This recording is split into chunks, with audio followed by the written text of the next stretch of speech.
பறந்து விரிந்த உலகில் உன்னாலே முடியாதென்று கூற என் பின்னே 1000 பேர் இருந்தார்கள்.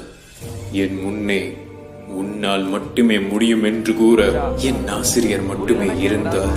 நான் எல்லா மனிதர்களையும் மதிக்கிறேன். ஆனா நான் வணங்குகிற மனித தெய்வங்கள் இந்த ஆசிரியர். நம்மள உட்கார வச்சு நின்னுகிட்டே பாடம் நடத்துற ஆசிரியர்கள் கடைசி வரைக்கும் அங்கேயே நிக்கிறாங்க.